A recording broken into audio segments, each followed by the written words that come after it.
Hello, this is Fanfiction Spot coming with another part of What If Naruto Had a Gaming System or Solo Leveling. Please like and subscribe, and without any delay let's get started.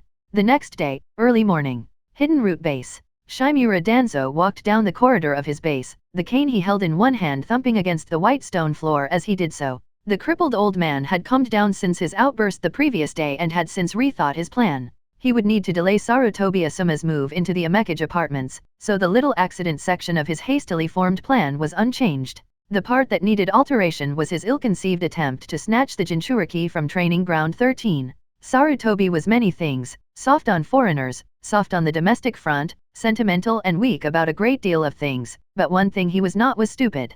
Doubtless he had Umbu watching not only the weapons home, but the weapon himself. If the old monkey caught wind of his NE operatives lurking around the Jinchuriki that he was coddling, Danzo would be up to his armpits in Umbu before he could say knife 3 times fast. So then, the obvious thing to do would be to use Nuke Nin, missing ninja, to test the brat first. That had been his first thought, but he had shot it down. Let foreign scum into Konoha? It was bad enough during the Chunin exams, but honorless scum like missing ninja, inside his home? No. So then, he would manufacture some missing ninja. Fortunately, NE had a large store of foreign ninja apparel and weaponry that they had acquired in the many years it had been active, both officially and unofficially. Just to be certain, he was having the squad he had chosen modified with the Ninpo, Karada no Chokoku, ninja art, body sculpting, technique, so their faces, at the very least, would look vastly different. That, combined with the different clothing, weapons, and hitae that he was going to provide them, would mask the origins of his men. The operation had several possible objectives. The first would, obviously, be to kidnap the Jinchuriki and flee from Konoha, depositing the weapon in one of the hidden tunnels outside Konoha that led to the main base of NE. If that proved impossible, then a true evaluation of the Jinchuriki's fighting abilities would be their goal. In a fight for his life, or so he would believe, the boy would go all out in a panic. That wouldn't prove hard to handle, considering all of the team he was sending to capture the boy were all at least high Chunin level, and the boy was, chakra aside, only a high Genin at absolute best. A side objective would be forcing the boy's Umbu watchdogs to break cover, which would give his men a chance to discover clues as to their identities and cause a break in the boy's faith in the old monkey at finding out he was constantly under the aegis of the Umbu. Win-win-win, as far as Danzo was concerned. At length, he entered the medical lab where the team was undergoing their body modifications. The 4 ninja were being attended to by several NE mednin. None were on the level of Tsunade of the Sunin, but many hands make light work regardless. Operative number 34, report. Danzo commanded. Agents number 543, 647, 753 and 412 will be fully modified by midday, Danzo-sama. The head mednin replied in a monotone. Agents were the low-ranking field ninja of NE, while operatives were the senior wing. Very similar to the Chunin/Jonin divide. And how long until they are back to full usability? Danzo demanded. It is estimated at being between 6 and 7 hours post-surgery. Number 34 replied. Danzo nodded. Very well. Inform me immediately upon the recovery of these 4. I will give them their instructions personally. Hi, Danzo-sama.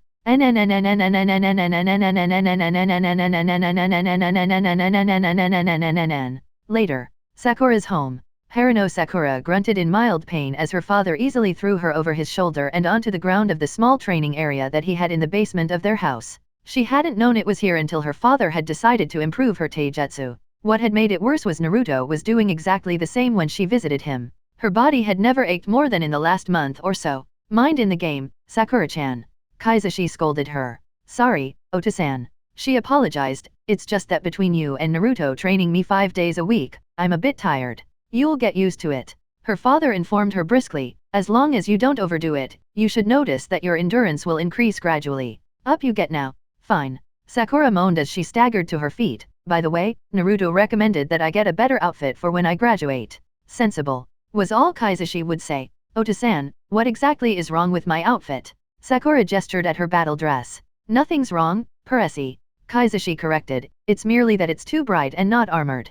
In a C-rank mission, you would be all but defenseless and have to rely on the Kawarimi no Jutsu, natural speed, and agility and pure luck to avoid enemy attacks. Not to mention it would be hard to blend in with the red color. But these are the colors of the Harano clan. Sakura protested. You should wear a clan patch on your clothes to declare your clan affiliation, but you should choose a more subdued color scheme for combat missions. Her father advised her, preferably with some armor covering your vital locations, if not your limbs as well. The pinkette winced at the thought of having her arms or legs targeted by enemy ninja and resolved to get arm guards and leg guards. Your mother said that Naruto-san was wearing new clothes. Kaizashi mused. Do you happen to know where he got them? He said from a place called Higirishi's. Sakura replied. Koji said it was a high-end place. They make the best damn ninja gear in Konoha is more like it. The pink-haired man snorted. The stuff for Genin is very reasonably priced given how high quality it is. We'll go there a couple of days before your graduation and buy you a combat outfit. You can wear your usual outfit for D ranks. Now, how are you coming along with that jutsu Naruto-san gave you? Sakura beamed. It's such an easy jutsu to use. I don't get why Naruto can't use it himself. Demonstrating, she walked over to a sparring post and smashed her fist into it, leaving a sizable dent that was shockingly out of proportion to what her skinny arms should have been capable of. You do realize that most people wait until they're chunin before they learn that jutsu. Her father deadpanned. Sakura looked shocked. The chakra control requirement to use this technique usually takes quite a lot of time to perfect. He noted blandly, yet to you, it's easy. Little cherry blossom of mine, I think I should invest in a genjutsu scroll of mine for you. Ota-san, please don't call me that if we're in public. His daughter whined. Later, with Naruto, the blonde boy looked at the screen in front of him as he sat down at his table. Level requirements. Some weapons, armor, and other items have minimum requirements before you can use them in combat. This might be as simple as a minimum level to reach before they can be used, while others can vary between various stat requirements, completed quests, or a certain monster needs to be slain or even a mixture of all of the above. While training with weapons, all requirements are ignored. What a freaking pain. Naruto grumbled. He was only level 12, Tsubaki and Sumire required level 15 in order to wield them. There went his big plan to cut a swath through sub-area 3 of Training Ground 13. There again, it's only 3 levels, so maybe he could power level somehow? Shaking his head, the Uzumaki decided to leave it be for the moment. Everything was prepared for when Asuma moved in. The utility companies had reluctantly acknowledged the soon-to-be increase in power and water his place was about to have, and his clones, after some trial and error, had turned on the electricity and water for Asuma's chosen apartment. Right now, the taps were all on, allowing any buildup of contaminants and rust to be vomited out and removed from the pipes. His clones, thank Kami for shadow clones, had also been busy dusting and cleaning the entire apartment until it looked spotless. If nothing else, it would look good when Asuma arrived. All that was left to clean were the sinks and the bath/shower once they stopped vomiting up rust and dirt. Calligraphy practice then. He shrugged and made some more kage bunshin. After getting his calligraphy stuff out, he joined his clones in working at it. What with all of the physical training he'd been doing in the last month, calligraphy had kind of fallen to the wayside, but he was still only a little away from gaining the 10th level in his calligraphy skill, the requisite level needed to learn basic funjutsu. After an hour of effort, he dispelled his clones and accumulated all of the experience they had built up. The result was gratifying. Calligraphy has leveled up. LV9 LV10. Finally, Naruto cheered. He hurriedly reached inside his inventory and drew out the scroll he had been carrying around for over a month. You have acquired the basic funjutsu scroll. Do you wish to learn it? Y/N. Bet your ass I do. Naruto muttered and stabbed the Y button with one finger. Much to his relief, the scroll dissolves into blue light and is absorbed into him as usual. Basic funjutsu, passive/active, LV1, 00.00. Funjutsu is the art of writing out formulae aimed towards a specific end. It is said that so long as you have the correct formula and enough chakra to activate it, there is nothing that you cannot do. Be warned however, as one wrong stroke can cause explosions of a life-threatening nature. You are not able to experiment with only basic funjutsu. Members of the Uzumaki clan have a natural flair with and understanding of funjutsu and receive a +5 bonus to all attempts at the art. Basic funjutsu allows you to create basic storage scrolls. At higher levels, you can create storage scrolls that can hold more in them. Then you unlock basic exploding tags. Allows the creation of Type 1 Konohagakure-style storage scrolls. Requires 100 CP in order to empower each scroll. 25% chance of failure, includes bonus of Uzumaki bonus. Practicing funjutsu also gives bonus EXP to calligraphy. Beneath all that were the step-by-step instructions on how to create a storage scroll. Naruto was a bit put out that it would only hold a single kunai or shuriken, but it was a place to start, if nothing else. Okay you guys, Naruto declared, we are gonna practice funjutsu like crazy. These practice scrolls are all very fine and dandy, but not for combat. Boss, we're almost out of ink. One clone stated. Yeah, and we only have about 20 blank scrolls. Another added.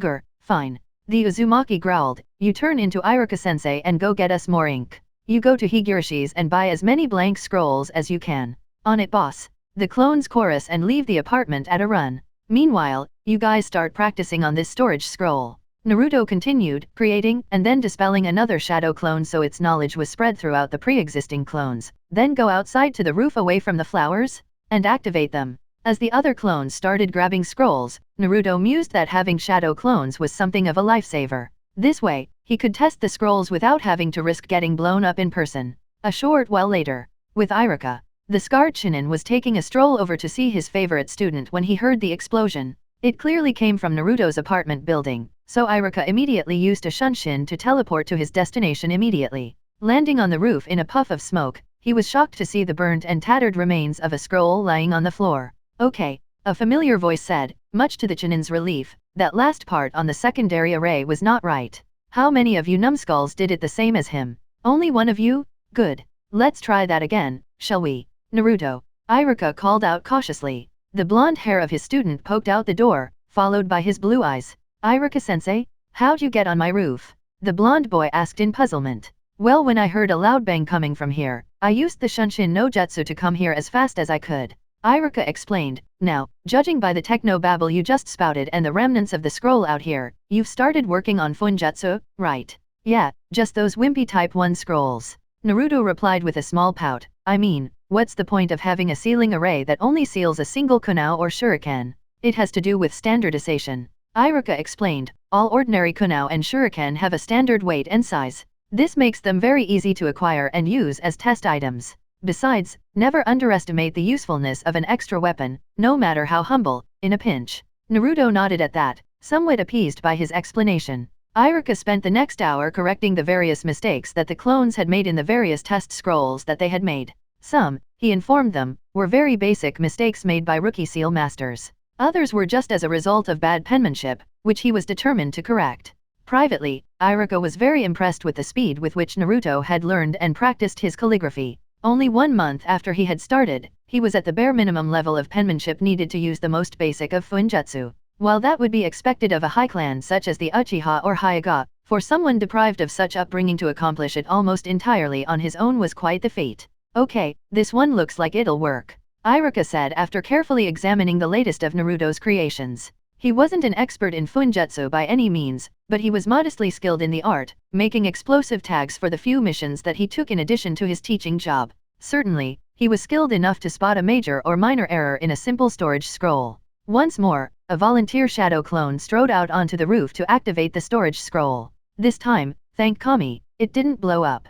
That's the first test passed, Iruka said with an approving nod. What are the other tests? Naruto asked. You have to seal and unseal a kunao a couple of times to see if it works properly, the Chunin explained. Then you can say that it works. Nodding, the blonde boy opened his leg holster, pulled out a kunao by the ring and tossed it to his test clone. The clone reluctantly placed the weapon on top of the scroll and pressed one finger to the array. In a puff of chakra smoke, the dagger-like weapon vanished and the kanji for kunao appeared in the center of the scroll. Next, the clone muttered as he pulsed chakra into the array again, unsealing the kunao in another puff of smoke. After repeating the experiment a couple more times for good measure, the frazzled clone dispels and Naruto went over and scooped up the scroll before proffering it to Iruka. Iruka-sensei, you can have this if you want, he mumbled bashfully. Iruka was actually touched by this. It was Naruto's first successful piece of Funjutsu and he was giving it to his teacher. Thanks you Naruto, he said with a smile as he rolled the small scroll up and pocketed it. I'll make good use of it. If you want me to help you out with any other Funjutsu, just let me know. Sure. Naruto beamed. Naruto POV. After talking for a while longer, Iruka took his leave and Naruto dispelled the clones, prompting a rush of memories and a deluge of screens popping up. Geez, you'd think they'd only come one at a time. He grumbled good-naturedly. Let's see here. The first couple were notices that his calligraphy skill had gained bonus EXP from his attempts at Funjutsu. About 100 point overall, which wasn't anything to sneeze at. Next was the notice regarding the failure of the first storage scroll, which sucked. The second to last set was very interesting. Apparently, similar to when the Chunin Kitamura helped him with his Shuriken Jutsu, having Iruka do one-on-one tutoring had given him an EXP bonus on top of the bonus he received for being a member of the Uzumaki clan. He was already close to level 2 in Funjutsu. The last was very interesting. Hidden quest unlocked. By starting down the path of using Funjutsu, you have become eligible for the hidden quest Honoring Your Ancestors. Honoring your ancestors, you come from a distinguished line of Funjutsu users. Honor their memory by becoming a Sealing Master Adept in 4 years or less. Quest goal: Master Basic Fuinjutsu, Intermediate Fuinjutsu, Advanced Fuinjutsu, Master Grade Fuinjutsu and their Uzumaki equivalents in the next 4 years. Quest reward: Title: Uzumaki Seal Master, 100,000 EXP, Map of Uzushiagakur. Quest failure: Death. Accept. Y/N. Yet another chance for me to die if I fail. Naruto grumbled as he jabbed the Y button. Meh. After that, the blonde boy reheated some katsudon that he'd had for dinner the previous night and used the last of his rice in the rice cooker for lunch. He would have to go shopping again soon, which would mean transforming into someone else so he wasn't gouged. He sighed and looked out his money. He would have to buy a week's worth, so that meant, damn, that's a lot of ryo. He could afford it, but it wouldn't be cheap. Even without the shopkeepers gouging him with prices, food prices in Konoha had skyrocketed thanks to Kusagakur engaging in a small war with Takigakur, according to Iruka-sensei. Time to see what Tenten-chan thinks of those buken I got from training area 13. He muttered as he headed down to the dojo. After carefully counting them out, he had 30 wooden swords, all in perfect condition, not counting that strange golden buken. Leaving out 6 buken for himself, Naruto sealed the rest into the one storage scroll that he owned and headed out to Higirishi's in order to see if they would buy the practice weapons from him. After walking through Konoha, and earning yet another level in Detect Bloodthirst, Naruto entered the weapons shop proper, only to be tackle-hugged by an enthusiastic brunette. Naruto, thank you. Tenten crowed gleefully, now I can get my sword. Ten-chan, let him breathe. Her mother said absently from behind the counter as she sharpened Itachi. Tenten squeaked and let go of Naruto, who was once again blue in the face from the weapons mistress' enthusiastic glomp. You're welcome, Tenten-san. He wheezed once he had breath back in his lungs as the genin kunoichi fussed over him apologetically. So what can we do for you this time, Naruto-kun? Connie asked as she carefully placed the sword she was sharpening on the counter. You were in here just a few hours ago for blank scrolls. For Fuinjutsu? Tenten asked in surprise. Yeah, just made my first Type 1 storage scroll earlier on today with Iruka-sensei's help. The blonde boy replied, but I'm not here about that. I found some things in training ground 13 that I need to sell. The food prices are going up thanks to that war in Kusa. Connie made a face. I know, but hopefully that won't go on for much longer. What do you have to offer us? Naruto took out the scroll, placed it on the counter and unsealed the swords. These. The Higurashi matriarch picked up the nearest buken and examined it with a critical eye, even going so far as to give it an experimental practice swing. Replacing it on the counter, she asked carefully, and you say you found these in training ground 13? Yep. How does 10,000 ryo per blade sound to you? She asked. Naruto grinned. Sold. Tenten carried the swords to the section that was made up entirely of practice weapons as her mother counted out 240,000 ryo and handed it over to Naruto, who tucked it into Gama-chan. You gain 240,000 ryo. I suppose that explains where that shipment went missing, at least. Connie sighed. Sorry. Naruto asked. A couple of months back, half of one of our shipments of wooden practice weapons went missing. Tenten explained as she came back. There were buken, practice spears, nagamaki, naginata, all sorts in the shipment. Cost us a fair bit of ryo to replace. Oh, I've found 10 or so practice spears too. Naruto said. I'll bring them tomorrow. I guess since they were yours to begin with I should give you your money back. No. Connie denied adamantly. Consider the money we pay you as a finder's fee. The shipment was insured and we got paid for it. Bandit attack. Of all the bad luck. What worries me is the fact that they turned up in TG-13 in the first place. Tenten put in, that would imply there's a hole in the defenses that non-chakra users can exploit in there. I'll have a look next time I'm in there. Naruto shrugged. I'm planning on moving into Subarea 3 tomorrow. The first subarea had chakra-mutated squirrels and the second had chakra-mutated moles, so I'm curious to see what this next R has in store for me. I see. Connie nodded before turning to her daughter. Ten-chan, what are you up to tomorrow? Tenten blinked at the apparent non-sequitur, but replied, nothing, I think. Guy-sensei is off on a solo mission, Niji is off training with his clan and Lee is following some kind of ridiculous training schedule that Guy-sensei left behind for him to follow. Why don't you go with Naruto-kun on his training mission tomorrow? Connie suggested. From everything you've said, Naruto-kun, you're more of a close-range fighter, right? It would be an idea to see how a ranged fighter like Tenten operates. She's very, very good at shurikenjutsu. Oka-san. The brunette flushed in embarrassment at her mother's effusive praise. Sure. Naruto nodded. If Tenten wants to come with me tomorrow, I'm fine with that. It'll be nice to work with an active-duty shinobi. Sure. Tenten nodded shyly. Okay then. Meet at my place at midday then. The Uzumaki said with a grin, looking forward to working with ya. After a few more moments of conversation, Naruto headed back to his apartment and Tenten busied herself with polishing more of the swords, leaving Connie to retreat to the back room and inform her husband of the plans for tomorrow. What are you plotting, oh wife of mine? Tatsuhiko suspiciously as he hammered the chakra metal before him into the right shape. This has all the hallmarks of one of your little plots. I'm setting Tenchan up with Naruto-kun. Connie stated blandly, if nothing else, they'll become better friends. At best, she might finally get over that Niji boy. Both adult Higurashi scowled at the mention of one Hyuga Niji. Tenten had been crushing on the boy since the 3rd year of the academy and had been teamed up with him as she had been top kunoichi and he had been rookie of the year, with Rock Lee thrown in as the dope. Niji had been breaking her heart ever since, constantly rebuffing any advances she made and generally treating her like an almost competent lackey, albeit not a very smart one. Let's just say that Tatsuhiko and Connie were not fond of the boy and leave it at that. Naruto-kun is a nice boy, but he is almost a year younger than Tenchan. Tatsuhiko protested gruffly. And I'm 5 years younger than you. Connie reminded him gently, the only other difference between us and them is that Tenchan is a ninja and Naruto-kun isn't one, yet. Tatsuhiko, entering protective daddy mode for the first time, did not want his steel-eyed princess, as he called her in the recesses of his mind, to be taken away by a boy quite so soon. Granted, Naruto was a nice enough boy, who knew fine well how strong Tenten was from the couple of times she had almost choked him to death and seemed to respect her, rather than look down on her like more than a few civilian boys did. But still, his little girl? Connie sighed at seeing the conflict in his eyes. Anida, she may fall for him, then again she may not. I think that, at the very least, they have the foundations of a solid friendship. Let's just see where it goes, shall we? Yes dear. The blacksmith sighed. The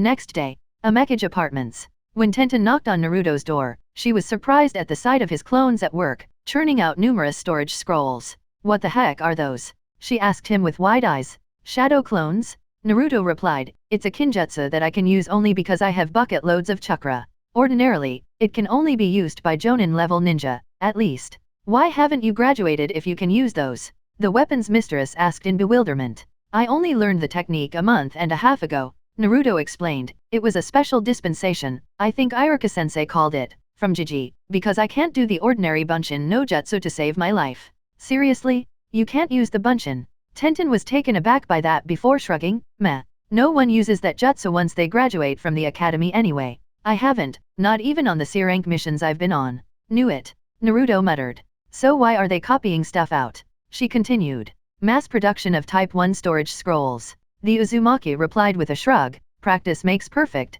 after all. But they're only clones. Tenten pointed out. Yeah, but when they dispel, I get the accumulated experience of their existence. The blonde boy pointed out in return, it's an ability unique to the Kage Bunshin no Jutsu that makes learning ninjutsu, fuinjutsu, and book learning a snap.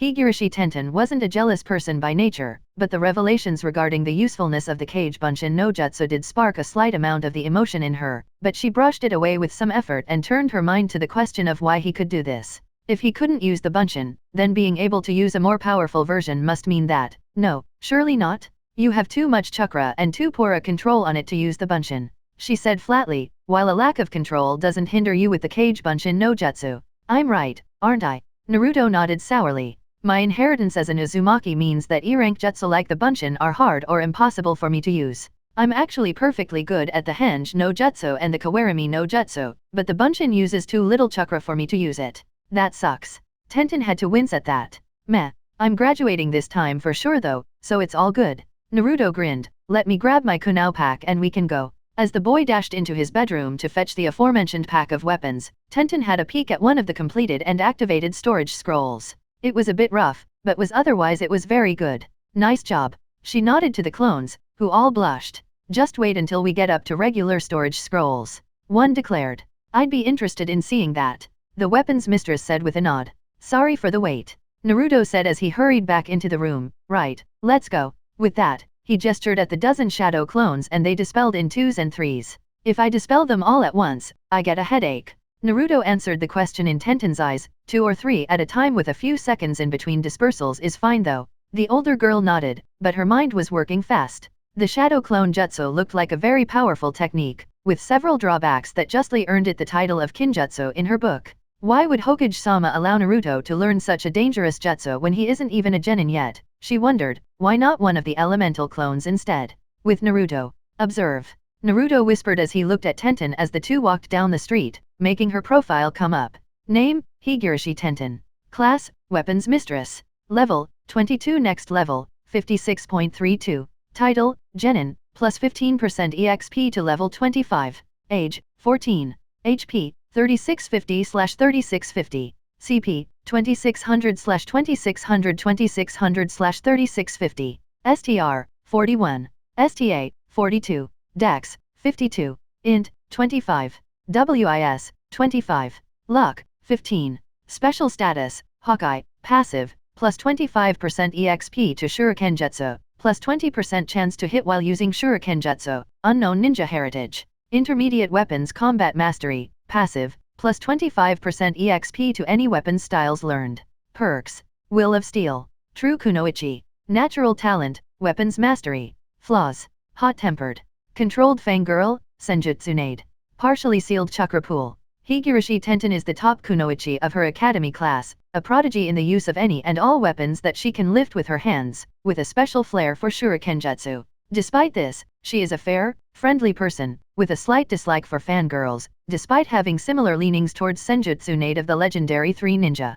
Naruto was very, very impressed by Tenten's stats. Her dex stat in particular was off the charts. How the hell did she get it so high only a year out of the academy? He considered two anomalous points on her profile, the unknown ninja heritage special status and the partially sealed chakra pool flaw. The former was fairly straightforward in that she was descended from a ninja clan of some description, probably one of the clans all but wiped out during the day of the QB 12 years ago. Partially sealed chakra pool was another thing though. From what his basic knowledge of Funjutsu told him, sealing someone's chakra, even slightly, was a difficult task to accomplish for even someone of Jiraiya of the Sunin's skill without causing unfortunate side effects. As Tenten didn't show any of those side effects, unstable personality, inability to use chakra and muscular spasms, she had obviously been correctly sealed. Why she had been sealed was a good question, though. Sealing someone's chakra, even partially, was rarely done for any reason other than punishment, so the question was, who had sealed her chakra and why did they do it? Quest alert. Born of Steel, 1. Your friend Higurashi Tenten is an orphan who has had her chakra partially sealed for some reason. Investigate her origins in order to discover why it has been done. Quest reward, plus 1500 EXP, plus 2000 Ryo, Tanken, plus 2 STR.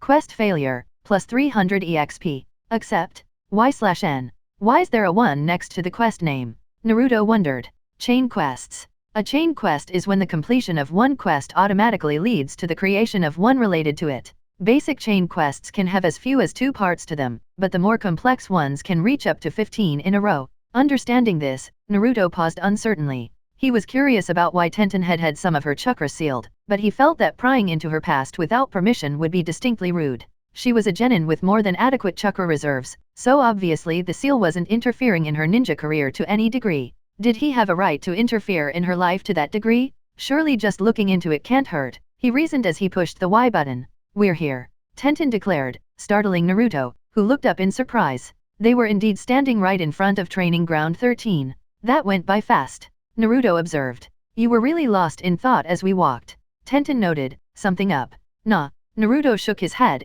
it's nothing. So how do you want to do this? Actually, have you ever fought any chakra mutations before? Nope. The brunette shook her head once. Guy-sensei says that fighting those who are mutated is unyouthful, if you can believe it. The blonde academy student looked at her blankly as if to say, seriously? Okay then, he said after his mind rebooted, in which case, we'll start off in sub-area 1 to get you accustomed to fighting chakra mutations. They are a bit different to humans. Nota. Tenten deadpanned before grinning. Lead on then. Hold up. Naruto picked a stone up from the ground. Doton, Gansitsukan no Jutsu. As the stone transformed into a long staff, Tenten jumped slightly and stared. Whoa, didn't know you could turn rocks into weapons, she said a bit jealously. Basic Doton Jutsu. Naruto shrugged. So is Earth your primary affinity? The brunette asked interestedly. Nope, I have a wind affinity primarily, with a sub-affinity for Earth. Naruto replied, what about you? I don't know. Tenten admitted sheepishly, my team focuses on the physical side of things, taijutsu, weapons styles, and shurikenjutsu, to the exclusion of all else. The only real ninjutsu I know are the Academy 3. That's. Naruto was struck dumb by the stupidity of that training style, before he remembered something. Your team has that Rock Lee guy, right? The one who can't use ninjutsu or genjutsu. Maybe that's why your teacher isn't training you in it, to make things fairer on him. True, that, and the Hyuga prodigy, Niji, is on my team too. Tenten nodded glumly. He disdains anything that isn't the Juken Taijutsu style of the Hyuga clan. So I'd be the only one learning anything. That's still unfair to you. The Uzumaki frowned before shrugging. Meh. If I find any jutsu scrolls in here, have a look at them and see if they interest you. Heck, I'll even teach you the couple of wind and earth techniques that I know. This earned him another hug from the brunette. Inside Sub-Area 1. Holy crap. Tenten gawped at the 3 rabid red squirrels as they snarled at her and Naruto. Those things are huge. Yep, and they're about to charge. Naruto said grimly, so get ready. Doton, Iwa Bunshin no Jutsu. As 20 rock clones clawed their way out of the ground, Tenten gawped for another moment before shaking herself out of her stupefaction and drawing a kunao in each hand. Any hints for weak spots? She asked. Once they leap, they're vulnerable, but they can still twist in midair, so jump in, slash and retreat. Naruto advised as he spun his staff in a familiar way. Here they come. While the chakra-mutated squirrels were fast and agile, for an experienced kunoichi like Tenten, who sparred against taijutsu monsters like Rock Lee and Hyuga Niji on a regular basis, they may as well have been moving in slow motion. Countercharging the mutations, the weapon's mistress deftly sliced the throat of the first squirrel before throwing her offhand kunao into the forehead of the next one. She then leapt up over the last one and buried her weapon up to the hilt into the base of its skull. Holy crap! She took them down without even breaking a sweat. Naruto thought in stunned awe. He hadn't been able to onshot the damn things until just recently, and that was with careful aim with his staff. Tenten had managed it with 2 kunao. Yikes! Naruto whispered. These things weren't so tough. The brunette said with a grin as she retrieved her blades. Considering they're the weakest mutations in the whole area and you're an experienced genin, that isn't a surprise. Naruto noted, I call those ones rabid red squirrels. They have bigger cousins I call gnashing gray squirrels and they're a lot tougher. Oh, then let's get to finding them. Tenten said as she wiped her weapons clean of blood. Nodding, Naruto led her through the trees, surreptitiously closing the window detailing how much EXP had been divided between him and Tenten. Evidently, even an ad hoc party like this still allowed for splitting experience between party members. So how many jutsu have you found in here anyway? Tenten asked as the two kept their eyes out for any gnashing gray squirrels. 5. Naruto replied, Doton, Gansutsukan, a scroll on basic Funjutsu, Futon, Kaiten Shuriken, Doton, Dangan and Ninpo, Karada Kyoto Kyoka. What's the last one? The weapon's mistress asked curiously. A very much lesser version of Senjutsu Nade's chakra enhanced strength.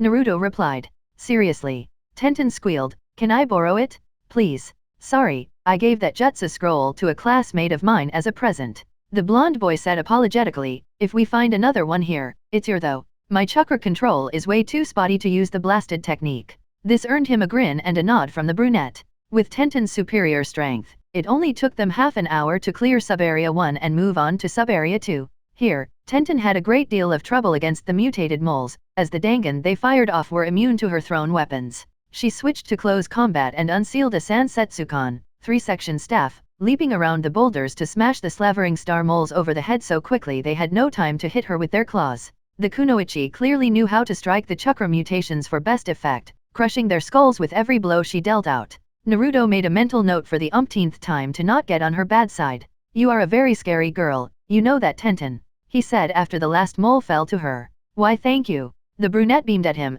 as if she hadn't had such a nice compliment in ages. Naruto made another note to himself that strong kunoichi were slightly weird. As they made their way to the entrance of the next area, Naruto compared his style with Tenten's and found it wanting. She moved quickly and precisely through her enemies, dealing with them with minimum expenditure of effort and maximum amount of damage. Hey Tenten, what taijutsu style do you use? He asked curiously. Oh, I don't really use a taijutsu style. The brunette replied, I almost always have at least a kunao out, preferably more than one. When I do fight barehanded, I guess I use a modified version of the Heikage style that my dad calls the Sokoken or armed fist style. Mostly because I wear these. The kunoichi unsealed a set of armored gloves and showed them to him. The back of the hand and fingers were lined with a layer of interlocking plates of shaped steel. The knuckle guards had small spikes jutting up to increase the damage of her punches further. Yikes, remind me to get some armor for my arms for when I spar with you, Naruto joked. Tenten grinned smugly. Got that right. Just before they reached the door. Bloodlust detected? Above and to both sides. Naruto reacted immediately, tackling Tenten to the ground as a pair of kunao and a senbon whistled through the place she had been standing only seconds before. What the dash? The kunoichi snarled as she rolled to her feet. Someone's attacking us, Naruto said just before he had to duck as another kunao whistled through the air again. These are live weapons. The brunette cursed as she drew her own from her rear holster. Who are they? Not got a clue. He replied, I aim to find out though. All clones bombard the tree line. As numerous Gansitsukan pelt the trees like rain, Tenten had to ask, why are they throwing their staves? They can be used as either close combat weapons or as ranged weapons. The blonde explained hurriedly, aha, got one of the bastards. Indeed, one of the assailants fell from a tree with a Gansitsukan impaled through his leg. He wore blue combat trousers with white splotches dotted over it, a slate-gray shinobi vest and a hitayate with 4 diagonal lines in a square formation engraved on it, with a single horizontal line bisecting it. Kirigaku or Nukenin, Naruto shouted in warning. That's right, brat. The fallen man said in a monotone as he nonchalantly tugged the stone stave out of his leg. We were going to sell you and the girl, but for wounding me, we'll make you watch as we ruin her before we sell her. The man was soon joined by 3 other missing ninja, all from Kirigaku. One made a lewd gesture at Tenten with his hips. The blonde orphan ground his teeth together in anger. He glanced at Tenten, and recoiled as anger seemed to emanate from her like a tangible, physical force. Her expression was almost demonic and the blonde boy was very, very grateful that she was on his side. Without saying a word, she pulled out 2 scrolls from her specially made side pouches, slammed them down onto the ground and then rapidly ran through 5 hand signs: tiger, dragon, monkey, hare, and snake before crossing her arms. Ninpo. Ninja art, she growled, Sashoryu. Twin rising dragons. An explosion of smoke concealed her before a pair of long streams of smoke rose up. Naruto blinked as they actually looked like dragons. They stretched up, reaching high into the heavens, and Tenten was rising up rapidly to match them. Ruin me, sell me and Naruto. She hissed, we'll see about that.